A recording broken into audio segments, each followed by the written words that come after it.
In the first 15 minutes of this webinar, we're going to be talking about art and emotion.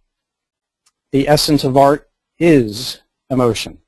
We're going to be talking about which emotions we want to show when we're creating images, and we're going to be talking about ways in which to convey a particular emotion through Optics Pro and FilmPack 3. Using DxO software to reveal emotions will be the last part, the 45-minute part of this, and we're going to be using 3 examples today. Actually, there'll be a 4th, which we will use to demonstrate how emotion can be transferred using presets from one image to another. To briefly look at the photographs that we'll be working with today.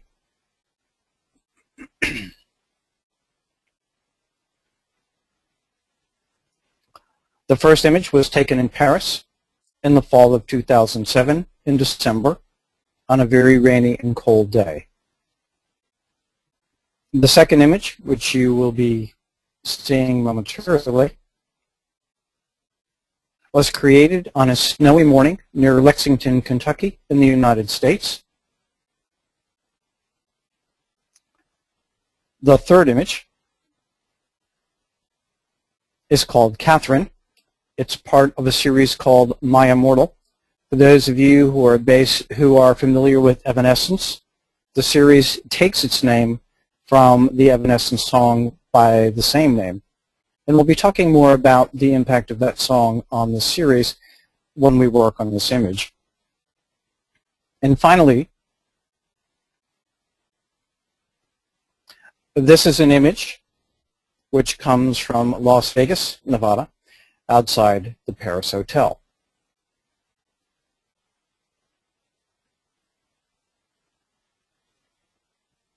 We want to stress the importance of technical excellence coupled with artistic vision and emotional impact. For us, it's the confluence of these 3 elements that produce emotionally powerful images. When we talk about the technical excellence of an image, it's essentially an analysis of the technical problems that we face in a given image. And as you'll see when we examine each of the images we're working on today, they all have their issues. Unless you're fortunate enough to shoot in an absolutely perfectly controlled studio environment with absolutely perfect lighting, there will always be technical issues. The question is, how do you deal with them? How do you compensate for them in order to create a technically perfect photograph? Artistic vision. Why did I create this image? We'd like to tell students who take our seminars that the difference between a photograph and a picture is that a photograph has intentionality behind it. It has artistic vision behind it. It's not an accidental push of the shutter that happens to turn out a good picture. So we want to keep in mind as we're analyzing these images, and we'll talk a little bit more about that as we actually get into each image, the artistic vision that motivated the creation. And finally, emotional impact.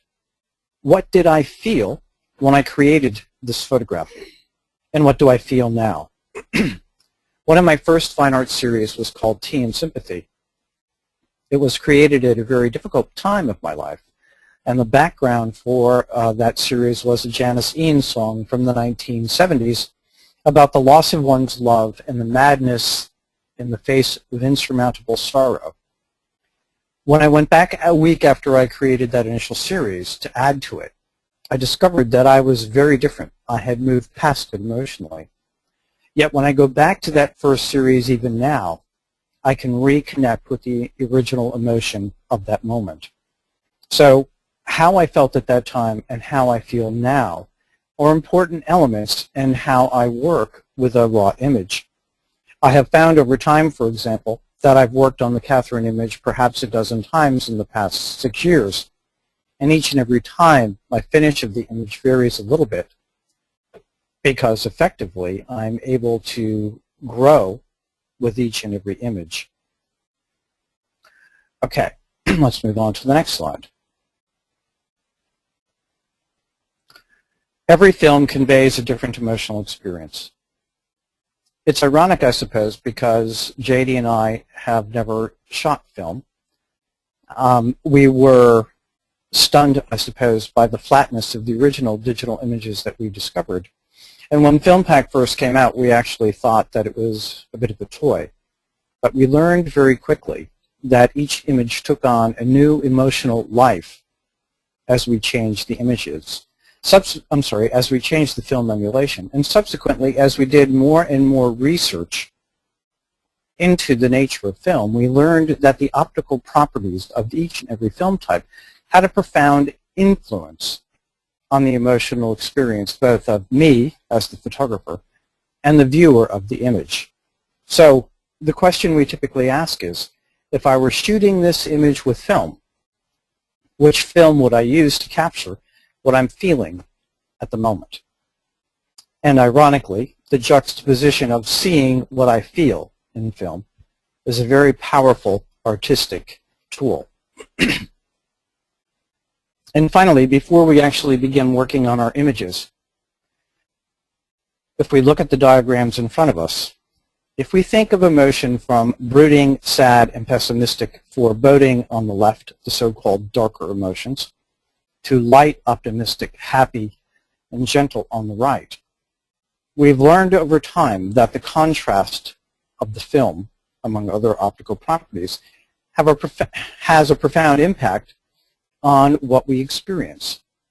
So films with heavier contrast, for example, some of the Fuji films, some of the Kodak films, are very good at carrying that sense of foreboding, pessimism, sadness, brooding, and other films like Ilford and Rolli, which tend to be lighter on the contrast, have a very different emotional aspect and turn more toward the light, optimistic, happy, and gentle. Now, a word of caution. This is true at the 5,000-foot level, as we say in American English. It's not necessarily the case all the time. And as you'll see, for example, momentarily, when we're working on the film that we used for Paris, we're going to be using a Rolli Ortho 25. And while that film by its nature tends to the right end of the spectrum, in fact, we're going to deliver an image which is very moody and very dark, but we're going to take advantage of the even tones of that film to be able to achieve the effect that we want. So let's get started. And I'm going to resize this image down.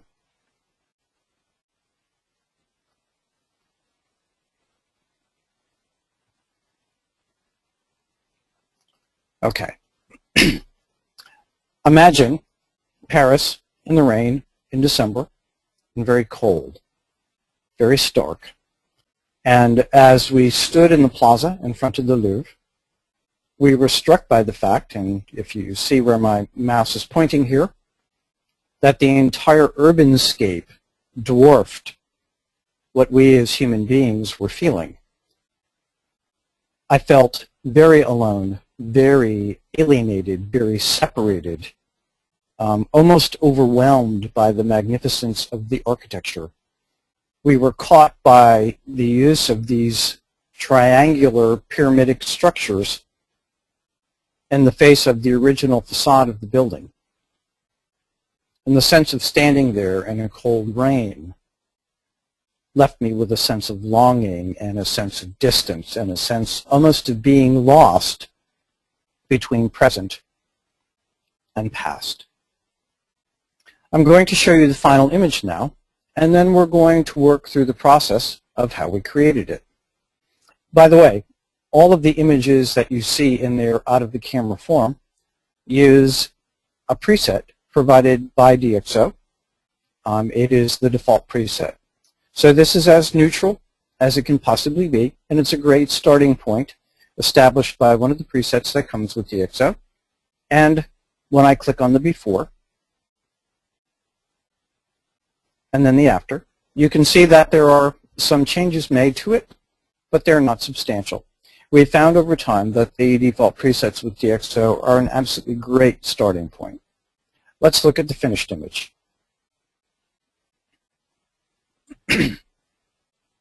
Now, the first thing to notice is the amount of detail and contrast that we've pulled out of the different surfaces that are around us.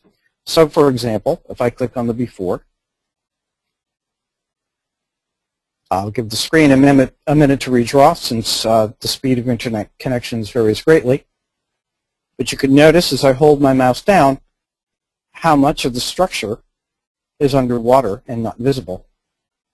And when I release now and go to the monochrome, I've actually allowed the graininess of the surface beneath the fine veneer of water to be far more visible than it was in the original image.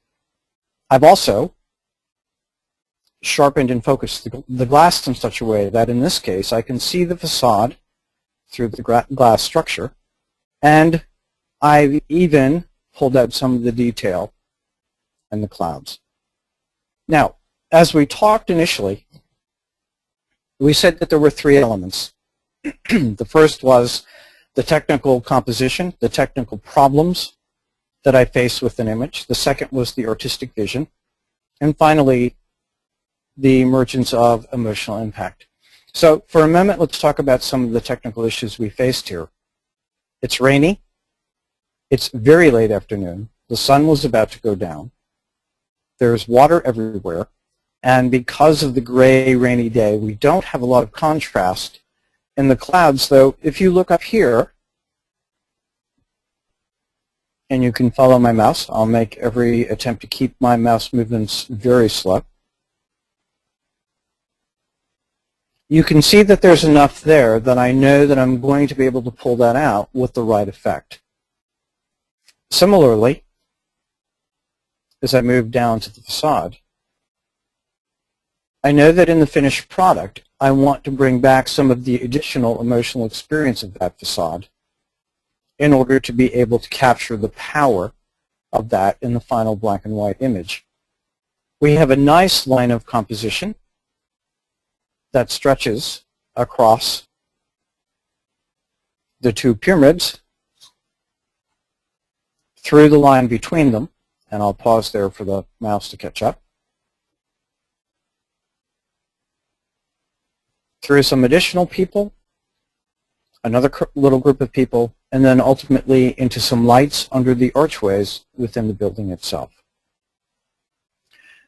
Do we always start this way? That means analyzing the technical challenges and the artistic vision in an image before we convert it? Yes.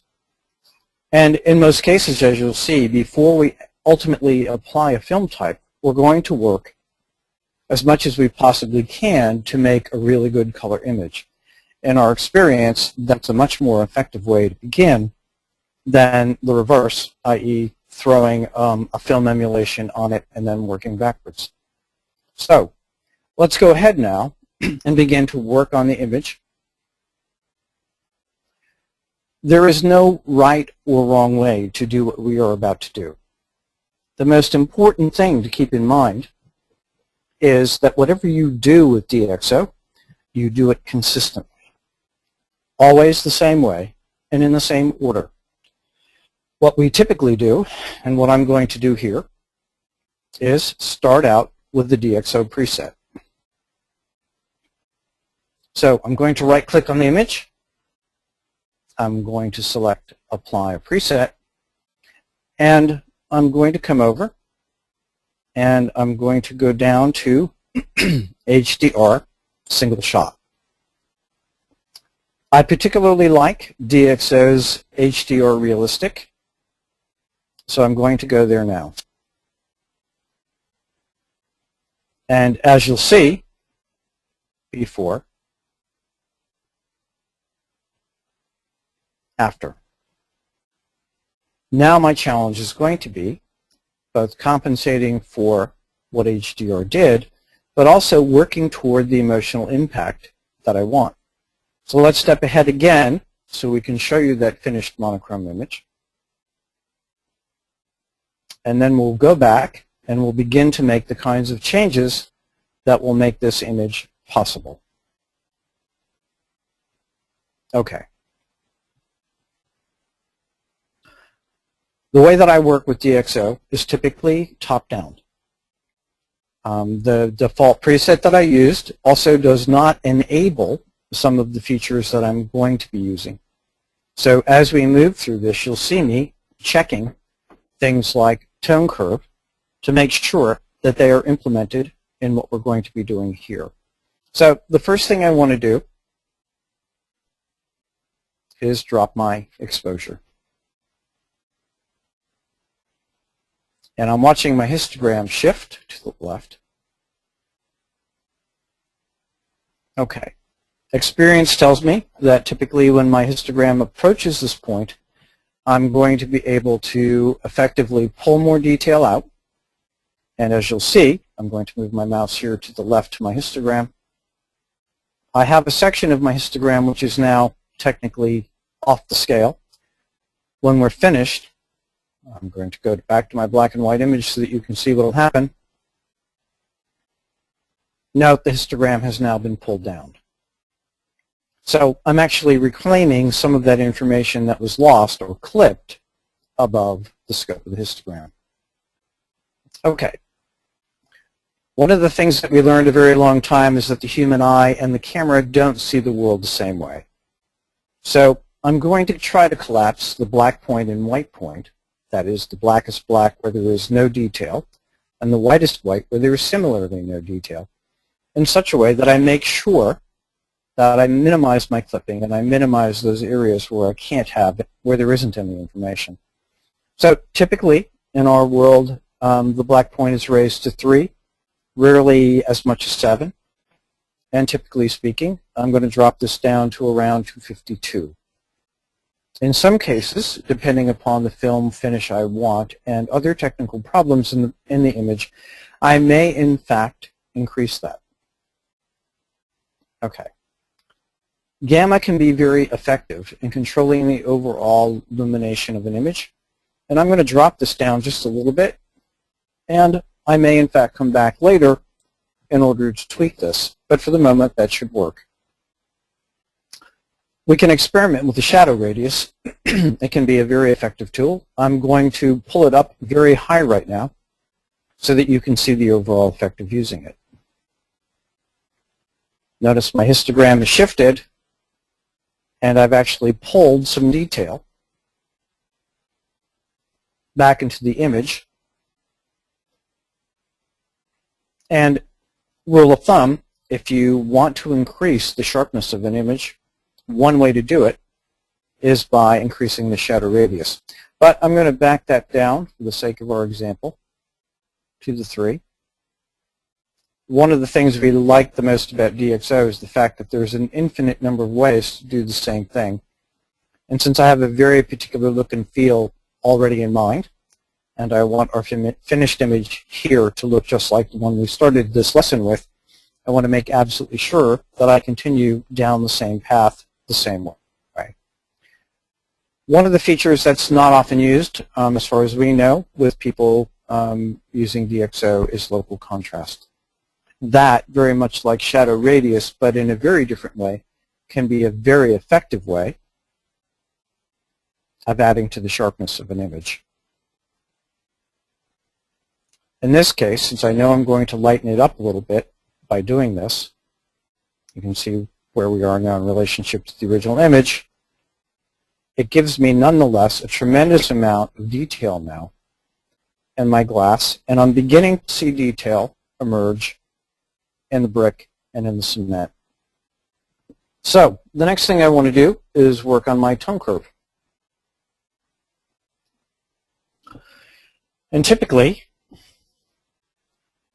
I'm going to come down and turn it on. In an image like this, I'm going to drop my highs and drop my lows a little bit. And as I do that, you are beginning to see what appears to be a higher contrast in the facade, and again, a sharpening in the various details of the path and the brick all the way around me. So at the moment, I'm going to leave my color temperature where it is, and let's look at vibrancy Vibrancy is a very good way to make colors pop. It's more effective in many ways than increasing the saturation. And typically, I will go to 50 and work my way back. And in this case, I'm going to take it down just a tad. It's a matter of taste at this point. There's no universal rule that governs it. It just happens to be at this point what I want to do with it, and I may or may not tweak it further down the line.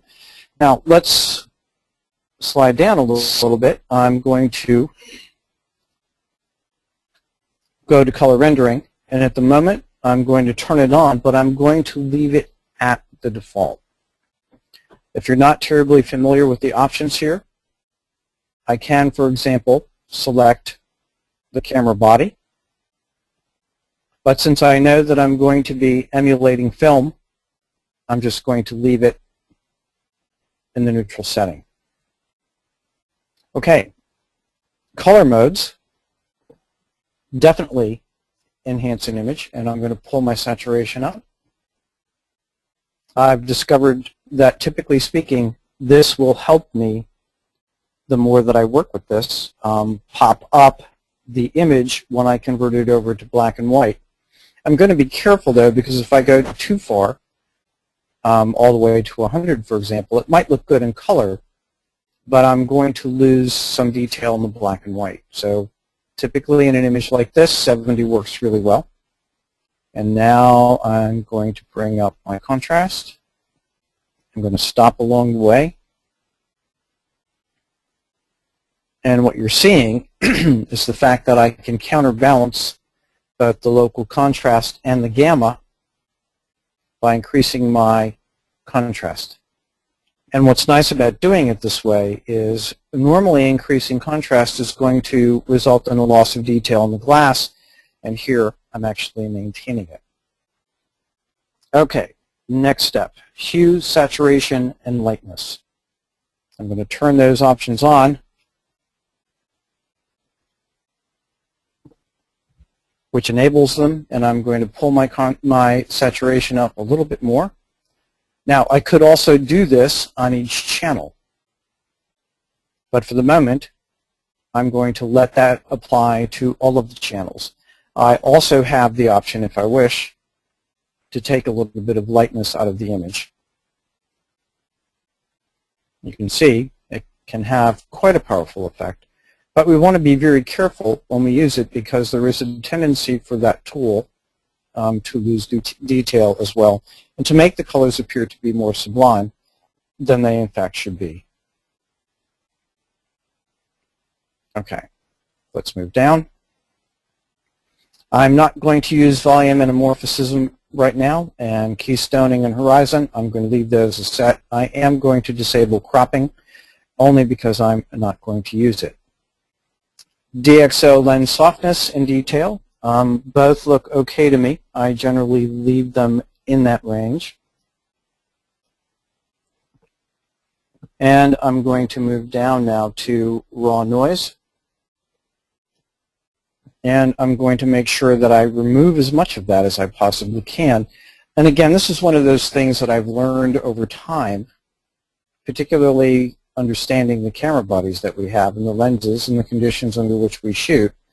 I find that ideally in the 70 to low 80 range for luminescence detail, luminescence contrast, and chrominescence works really well for our cameras.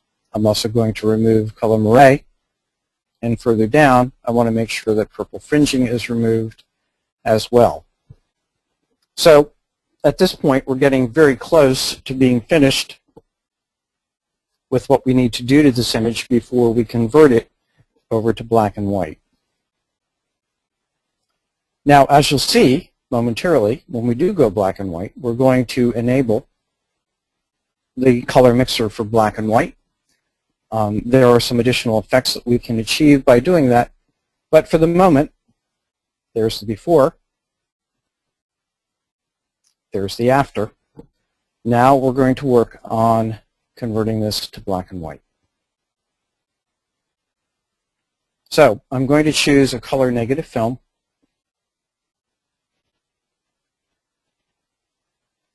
And the one that I want to use here, I'm sorry, let's make that a black and white film. And the one that I want to use here is the Rolei Ortho 25. And you can see by comparison, this is where we're going, and this is where we are. So, if we come now down to the color mixer for black and white, I'm going to enable that. And I'm going to make the following changes. And again, this is in part based upon experience, but it's also based upon my knowledge of the film and my knowledge of the image in front of me. I'm going to increase my red to 6 rather. I'm going to pull my yellow up. I'm going to increase my green.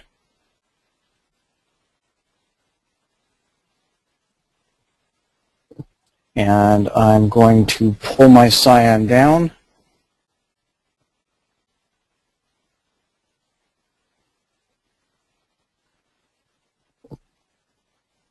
And now the blue.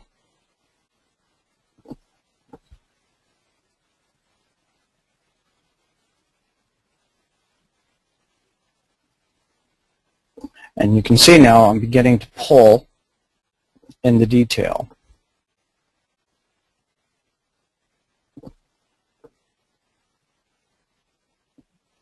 So, we're almost there.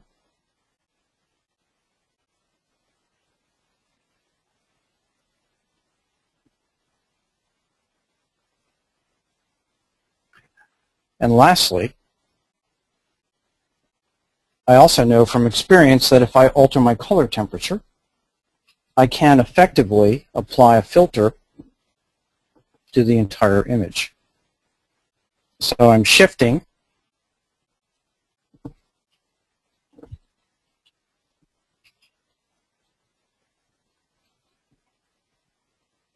so before, after.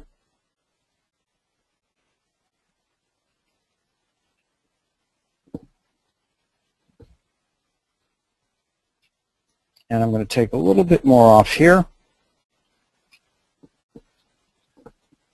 And now we have an identical image.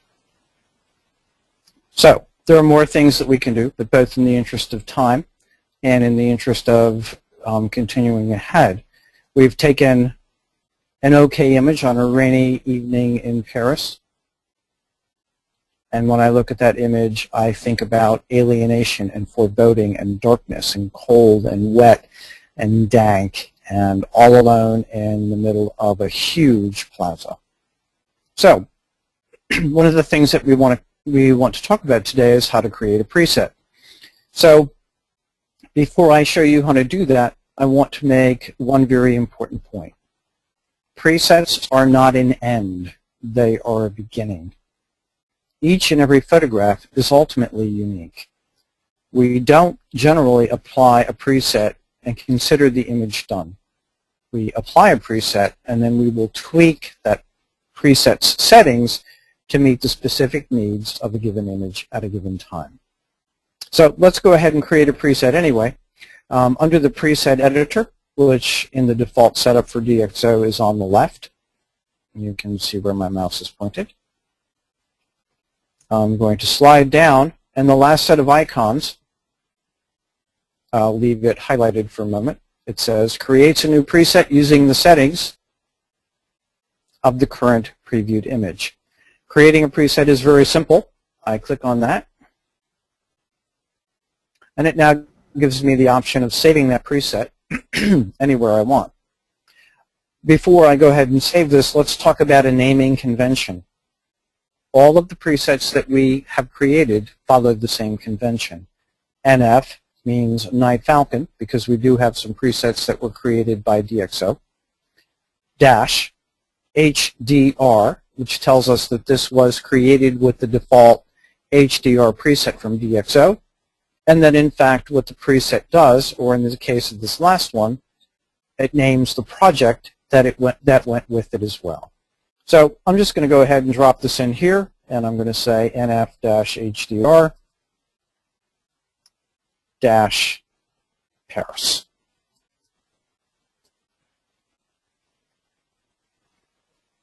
And there it is. Now, there are two ways in which I can apply this preset. I can either go to the image that I'm going to apply it to,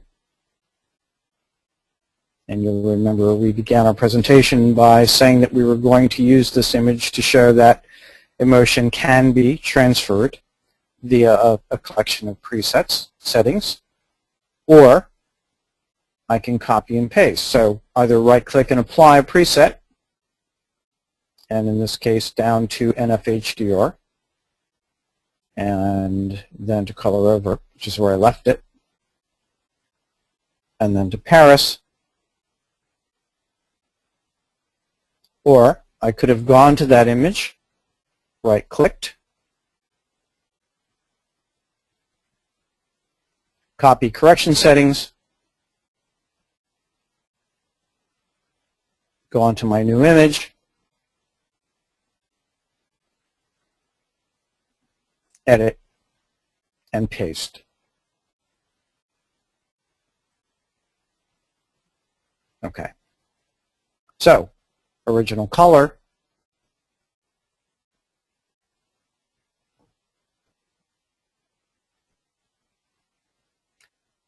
and having stood in this lane just after dawn, with only a trail of footsteps ahead of me, no animals, no birds, totally barren trees, brutally cold, that's what I felt.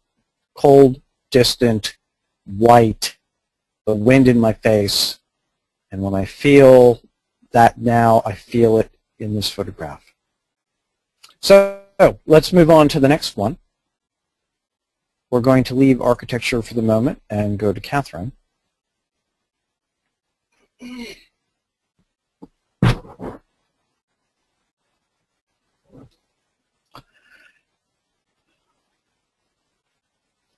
This image is actually from the fall of 2005, just before I switched from shooting automatic to manual.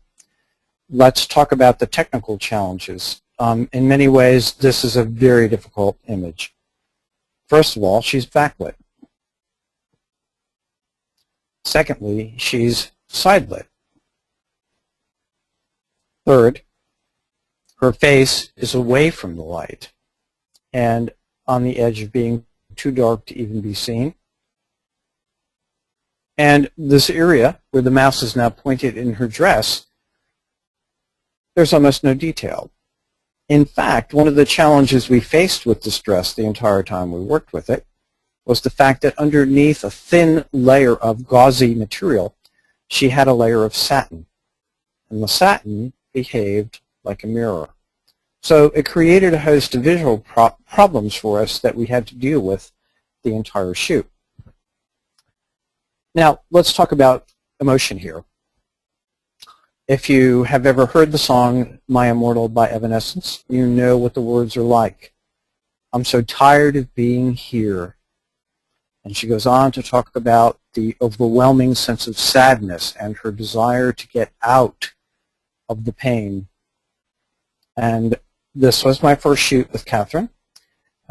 She got up on the counter, and this is the burned-out house where we worked for the better part of 3 years, where we learned most of what we have come to know about photography. And she looked at me from the counter and said, "What do you want me to do?" And I looked back at Catherine and I said, "I don't want you to do anything. I want you to listen to the music and show me what you feel." I have to say that even now, 7 years later, I have worked with a number of incredible models, but few could ever touch the moment, touch the power, touch the emotion of that series. And what it comes down to is Catherine was open, able to express her emotions, vulnerable. And I, on the other side of the camera, was so lost in the moment, so open to what Catherine was feeling, so vulnerable, as we talk about openness in the House of Night Falcon. that I felt everything she was feeling. And so over the years, as I continue to come back to this photograph in this series, I continue to find more and more power and depth as I become more in tune with my own emotions and my own vulnerability. So let's start again, and let's work this image much as we have before. What we want to do here is start the same way. We're going to leave the baseline this time, DxO, and I'm going to start by adjusting my exposure to pull down. Actually, let me go ahead and change that really quickly. There's a faster way to do that, and time is becoming a bit of an issue. I'm going to go back to the DxO preset and add the realistic. And what you're going to see here is, while I've picked up all the detail behind her, there's a great deal of noise, and I'm going to zoom in on that really quickly and change my tool to the hand. And you can see there's almost a banding going on in the back behind her. And I want to keep in mind, by the way, and remind you that unless you're at least 75% of image, you're not going to see what the output would actually be like because of the nature of the engine inside DxO. So here I am at 82%, and you can see the kind of discoloration and noise that I'm going to want to fix in my final image if I'm going to produce a powerful monochrome image. So let me drop down again. And again, let's follow the process as we did with the first image. The first thing I'm going to do is pull my exposure down a bit more. And as I'm doing this, I'm watching the noise disappear. So I've taken some of it out, I've evened it out, and I've separated Catherine more effectively from the background. And that's what I want to do. So here, as I've done before, I'm going to pull my black point up, and I'm going to pull my white point down just a little bit. In this image, I'm bringing my black up more and my white down a little bit less, because typically in an image where I have these kinds of visual problems, it's the most effective way for me to achieve my goal. And likewise, in this case, to eliminate some of the noise, I'm going to pull down my gamma. I'm trying to do it slowly enough so that you can keep up with me. So, before, after. I've still kept, as you can see, the outline of the window frame behind her, but the extent of the noise that I was facing, I'll zoom in again so you can see, is greatly diminished. So, let's back out. Okay, the next thing that we want to do is come down and adjust our tone curve.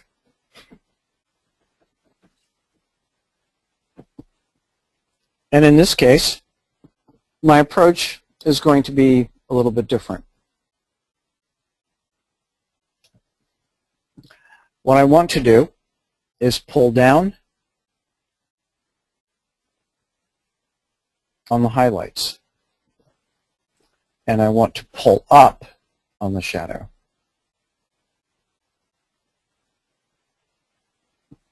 And if we go back now to the histogram, you can see before and after that I've actually been able to even things out a bit. I've begun to pull in some detail in her dress by very carefully manipulating the tone curve. I do say very carefully because you can significantly damage the histogram or the data in the image if you were to pull it too far. So we're going to leave it about there. I've found, again, that that's from an experience perspective a pretty good place. And once again, we're going to enable vibrancy. My goal is to make sure that as far as the color image is concerned, it's as good as it can possibly be. I think I'm going to pull it up a little bit more.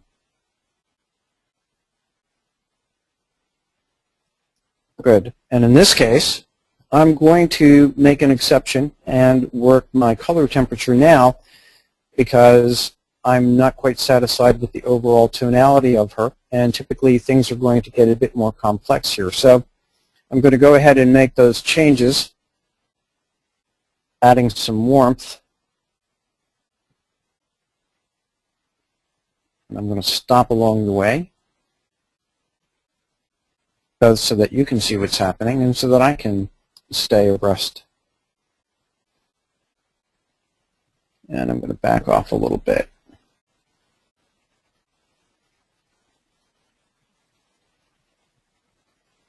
And by the way, you can use the slider, but you can also key in a value.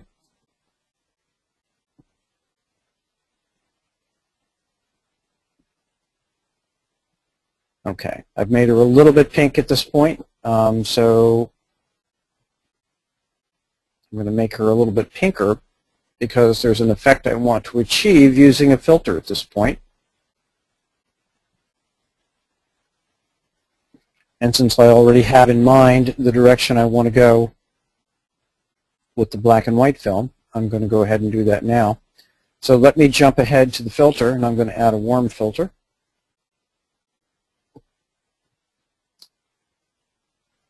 Okay, now let's go to color rendering. I'm going to turn that on. And color modes. And again, for the time being, under color rendering, I'm going to leave her at the default settings. And I'm going to pick my saturation up, which is ultimately going to help me work on the problem I face with her dress. And I'm going to bring up the contrast just a little bit. I'm going to try to keep it under 20 because on an image like this, there's a tendency to overdarken it. So we've taken that, we've brought it to that, and now let's go to Hue and Saturation and Lightness. And once again, my goal here is going to be to pick up the saturation just a little bit.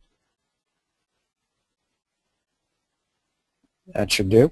You can see now I'm beginning to get gentle shadows running over her chest. And I'm going to take a little bit of lightness out. And again, generally, I try to keep that no more than 10 under. So in this case, I'm going to zoom in a little bit so you can see her hair. Notice that we're beginning to get the detail in the individual strands of hair on her face, which is a really good thing. So let's zoom back out.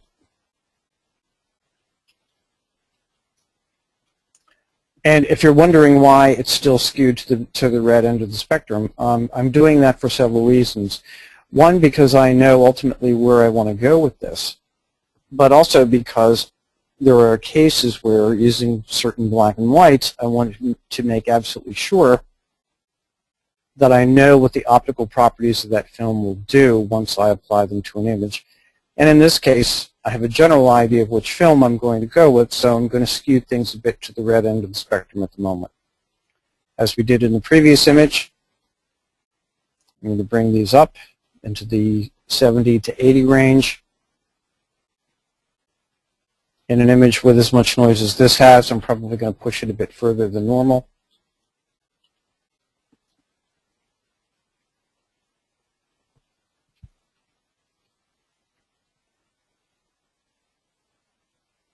Okay, and again, color moire, purple fringing. And at this point, we are ready now to go ahead and apply our film. So, as I think about that now, there are a number of different films that are applicable, and films which will give me a variety of different looks. And actually, as I was preparing for the seminar, there were 3 different ones that I had worked with. So let's go ahead and switch over now. And to give you an idea of the wide variance in these images, I'm just going to randomly pick a few so you can get an idea of what happens as different black and white films are applied. This is a Kodak T-Max 400, which is much higher on the contrast. This is a Polaroid. And you can see that picked up a lot more detail in some of the other areas. And we'll try one more before we go with the one that I've selected. That is an Ilford Delta. But for the purposes of what we want to accomplish today, we're going to use a Fuji Neopan Acros 100. So let's slide down or up to that. Okay, we're about 90% there. Let's go look at the finished one now. Okay, and there's one more change we want to make. And in the interest of time, I'm going to move ahead fairly quickly since we have about 10 minutes left. And what I'm going to do here is I'm going to use my blue and my red to finish the image off.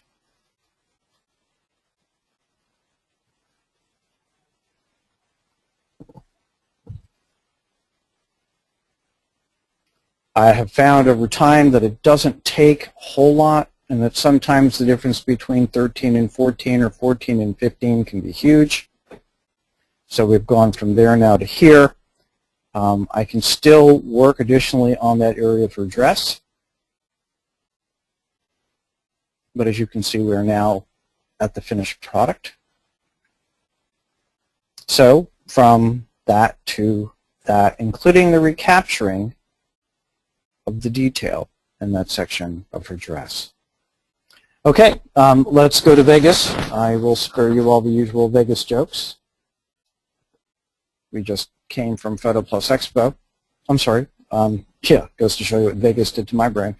From Wedding and Portrait Photographers International. This has already had the HDR DxO preset applied. And let's go ahead and quickly talk about it. I was struck by the power of the colors. This one was done at when WPPI was approaching St. Patrick's Day, by the lights in the background, the faux Eiffel Tower in the back stretching above the fountain, the arches of the water on the right, the streaming of color off the handrail around the fountain, powerful, magnificent, bright, airy, welcoming, throw your coins in, etc. All the things that you associate with Vegas. And this is where we want to go. So much as we have before,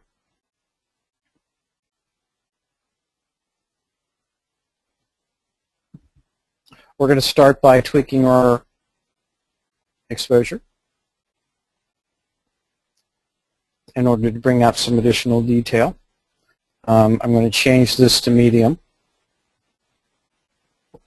I'm going to leave it at 70. Once again, I'm going to alter my black and white spots. In this case, I'm going to drop the white down even more, in part because I have a lot of overly lit details, and then I'm also always concerned about the bright yellow that I see there. And I'm going to pull this down just a tad. Don't want to lose too much of the gamma. And that should work. And let's go down now to the tone curve.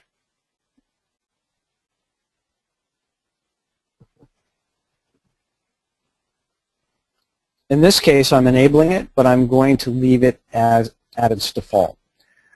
Typically on an image like this, I may want to pull down the middle just a little bit, as you can see. But for the sake of this demo, I'm going to leave it in the middle.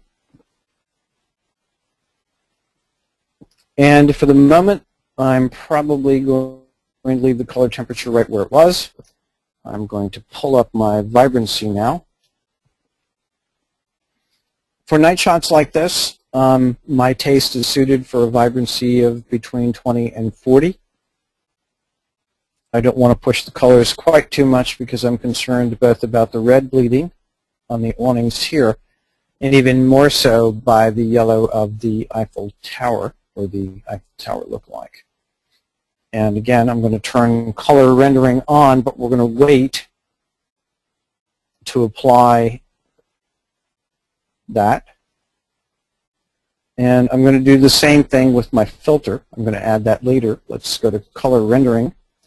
And in this case, I'm going to reverse what I usually do. I want a lot more contrast. I want those blacks of the shadows to really pop. And I'm going to add a little bit of saturation, but not as much as I typically do. Because again, I've already got some very saturated colors in the reds and in the yellows. I am doing more than I would if I were going to leave this as color. There's the before and where we are right now. Because there's a tendency in the conversion to black and white, depending on how you do it. And in this image, we're going to use black and white toning to lose some detail and some contrast, and I really don't want to do that. And once again, under Hue and Saturation, I'm going to pick my saturation up a little bit more to 6. Most of the rest of the parameters are going to be left the way they are, except that once again, I want to correct my noise. I was shooting at night. And I'm going to pull them up into the usual range.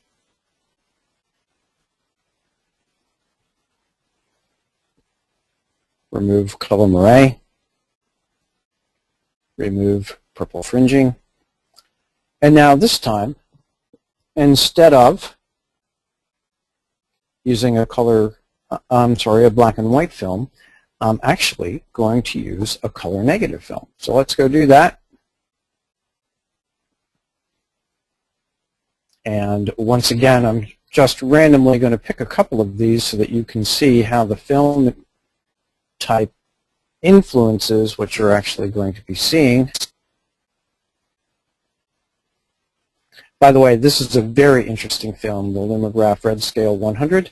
We've created some very powerful images learning how to manage the inherent red tones of the film. But for the sake of this example, we're going to go with a Kodak Portia 160NC. So let's go select that film. Okay, before, after. Now I'm going to go to my toning. And again, for the sake of this example, we're not going to be using a black and white film.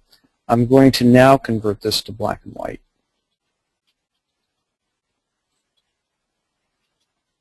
Before, after. Before, after. Now, I'm going to zoom in, because one of the things that's interesting here is that in this case, the conversion to black and white has almost a very light purple cast, which we could easily manipulate. I'm going to zoom back out.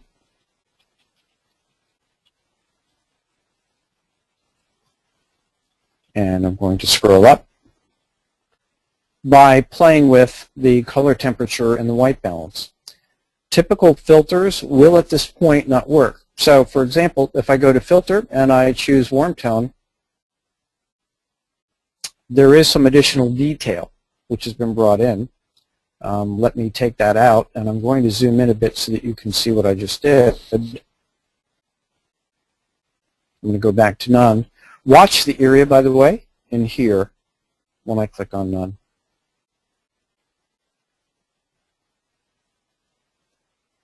Okay? But it's not going to have quite as profound an impact as altering the color temperature and the tint.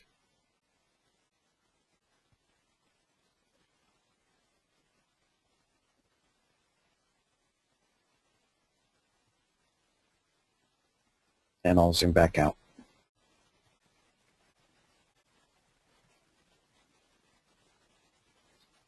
Okay, in the last few minutes that remain, let's review what we've learned today. We learned, first of all, that there is a relationship between film type and emotion. Secondly, we learned that we can create a preset based upon a particular emotional experience using all of the settings that we worked so hard to create And we can then apply that to another image, effectively capturing that same emotional experience in a very different environment. We also said that presets are a starting point, not an ending point. So in this case, I would probably do some additional work on the image, particularly because as much as I like the shadows, I might want to make them a tad stronger, for example.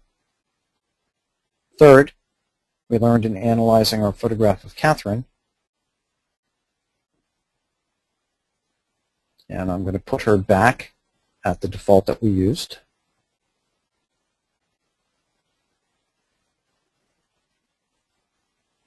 That the technical power of an image or the technical issues in an image really have to be fixed prior to the conversion to black and white. Let's go back to the black and white. And that if we consistently repeat that pattern of moving from technical and artistic to emotional, we have the ability to enter again into the emotional experience of that moment in which the image was created. And that the power of an image is not so much in the camera itself as it is in your experience of being in the moment and your immersion in what you were feeling and seeing and thinking when you were engaged in the creative act. And finally, in our image here of Vegas, we learned that even without FilmPack, it's possible to create very powerful images simply by using other tools within DxO, in this case the black and white filter, or if we wanted, Sepia Terra, and again, a very different emotional effect. So the last thing I want to return to is procedure and structure and organization. It's extremely important to produce, if you wish to produce consistent images or images that have a consistent look and feel or style, that you establish a repeatable workflow within DxO. It's much easier to produce effectively a body of work than if every time you start into DxO you do so from a very different perspective or using a very different approach. So I would urge you, as you continue to come to these webinars and work with Optics Pro and FilmPack, to begin to think about ways in which you most effectively achieve the artistic goals that you have set for yourself. And that ultimately we don't, as photographers, become so embedded in the technology that we lose sight of the emotion. So we have about a minute left at this point. If there are any questions, we'll be happy to take them. I would like to thank you on behalf of DxO Labs in Paris and the House of Night Falcon for being with us today. We will be repeating this webinar later.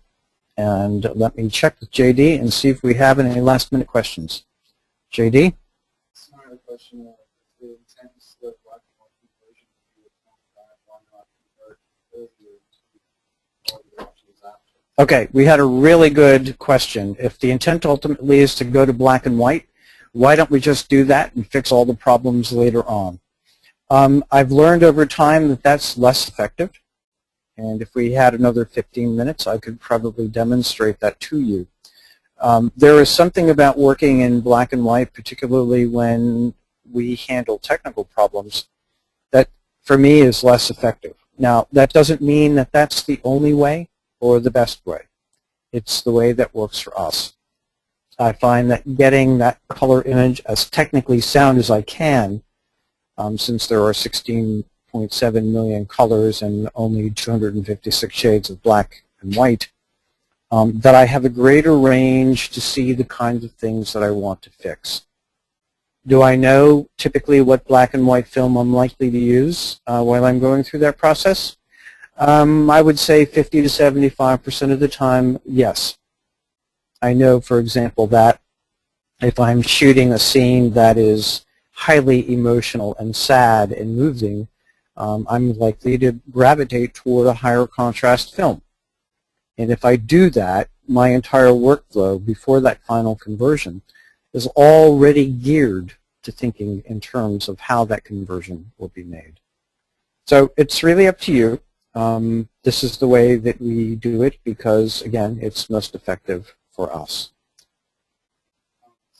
The saturation slider color modes, saturation in HSL section is the same in zero.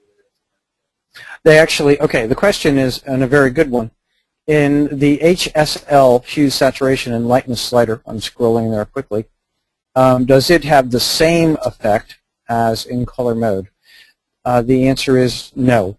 I'm not sure that I can give you the engineering differences, but the color mode tends to be at a level far more global, at least in our experience, than using hue saturation and lightness.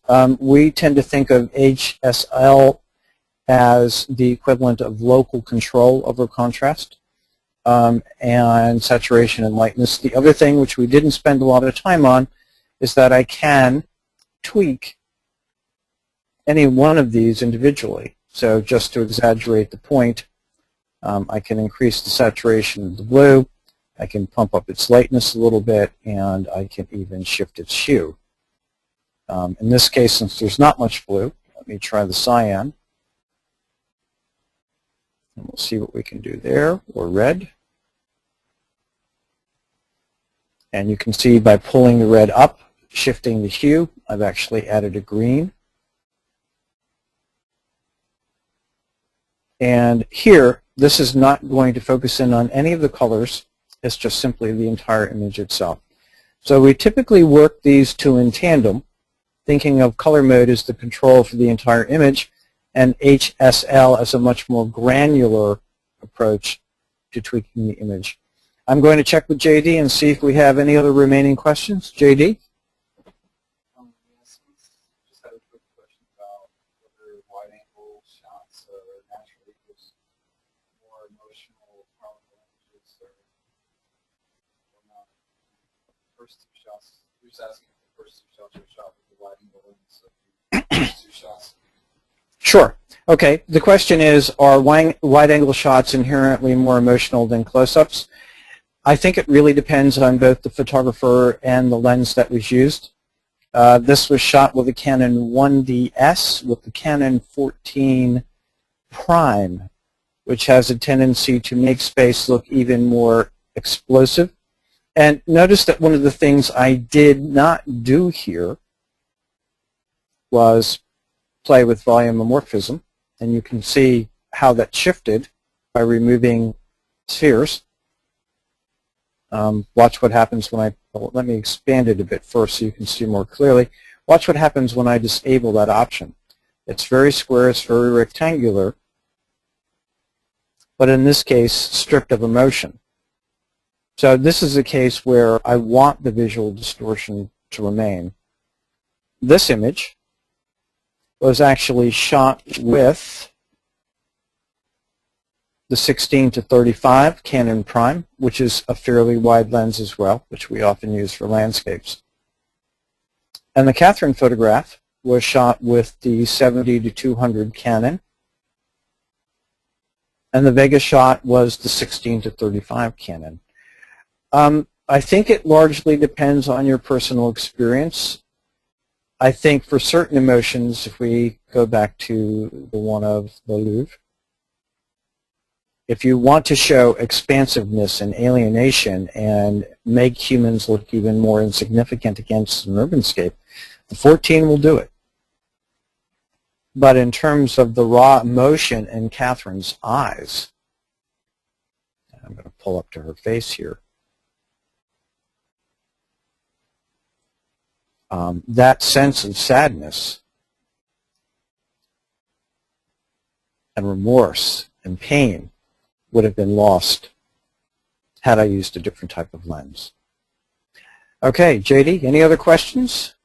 Just some general questions. I think someone wanted to see what do you do color-wise to, since you stated it was colored image, what do you do with it? Another person asked how you knew that orange was pink. Okay, two really good questions. In reverse order, how did I know that making Catherine very pink, I'll undo it so you can see,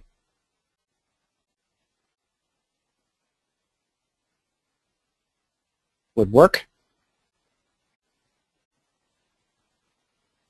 The answer to that question is a combination of experience and the fact that I wanted a very soft shadow applied to Catherine.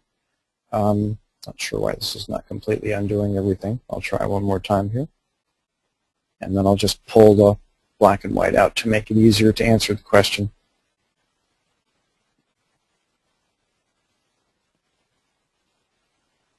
Okay.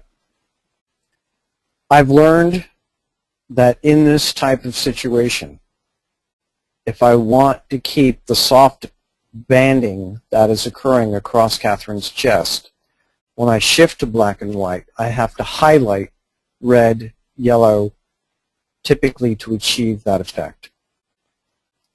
Pure experience, pure experimentation. I'll tell you that some of the presets that we have and use, we have one called Botanical Garden, for example. It took the better part of 8 hours to create it. So those of you who attended the previous webinar and saw the Catherine V7 preset, there was 4 to 5 hours of work in creating that particular preset. And I just keep at it until I finally get the conversion to the point where I'm satisfied with the monochrome effect. And the other question we had, JD, was? Sorry, so you just want to see how you do that for regular color. Oh, okay. Okay, a regular color image. The first thing I'm going to do is reset this as shot. And to be honest with you, this image in this condition would be just about done. I would approach it in exactly the same way. The only difference is that in this case, I would leave the white balance as it was. Now, to pull some of the detail back in her dress, I would probably experiment a little bit more with what controlling my black point and white point would do. I would also work a little bit on the preserving the shadows and the shadow radius. I might bring down my gamma a little bit more. But in general terms, the workflow is work from the whole image down and become more and more specific. So when I finished all the initial tweaking before the conversion to black and white, if this were to remain in color, the next step would be to come back through the workflow, making smaller, less significant changes until I achieved as close to a technically perfect image as I could. In this case, the last step would be to convert this to either a color negative or a color positive film. Any other questions, JD? Let's see, quick one. So how do you know which picture will be in black? Okay, superb question. How would I know which photograph would be good in black and white? Honestly, there are some that just never quite cut the mustard. When DxO and I were preparing for this webinar, we were looking at a vast array of images, and there were a number that I just came to the conclusion we're not going to cut it. They just didn't have the power. I guess an interesting question is, how do you think about images? Those of you who don't know me don't know that I have a visual problem, and most of the time when the camera's in my hand, I don't see color. So it's actually often harder for me to think of an image in color than it would be in black and white. I tend to find that images like the one of Catherine, as challenging as it is, if you can manage the technical issues right, become phenomenal black and white images. Others that may be more perfect from a technical perspective may turn out to be far less dramatic when they're monochrome. I think we have time for one more question, JD. Any more queued up?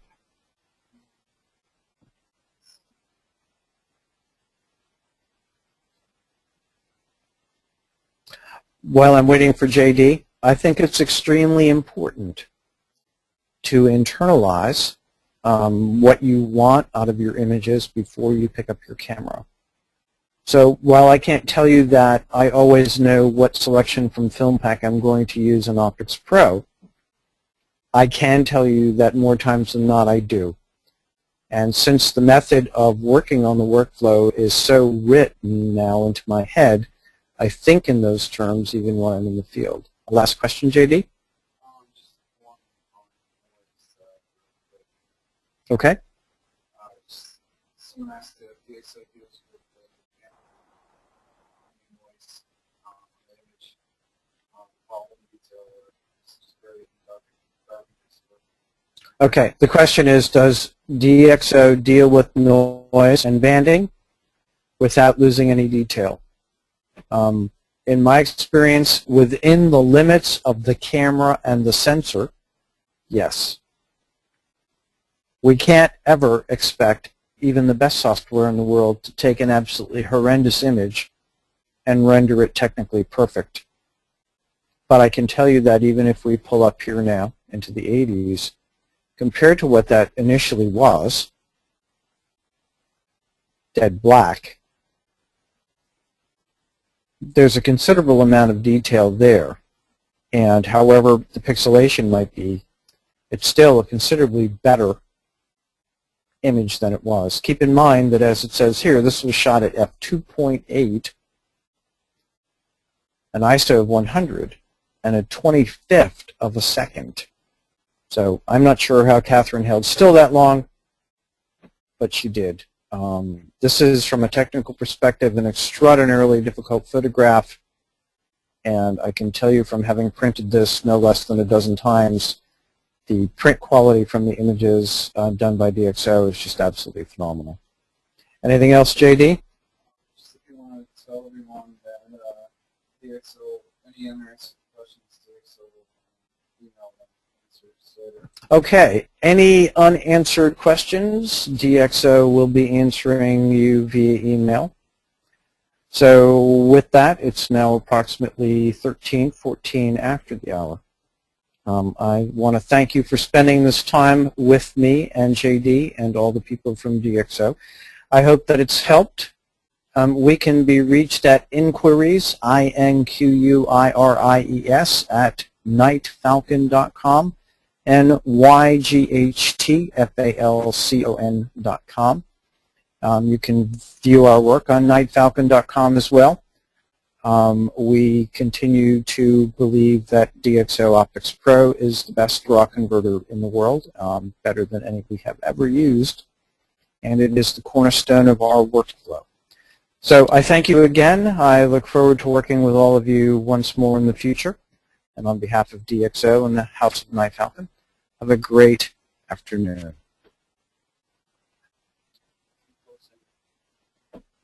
I stopped sharing my screen.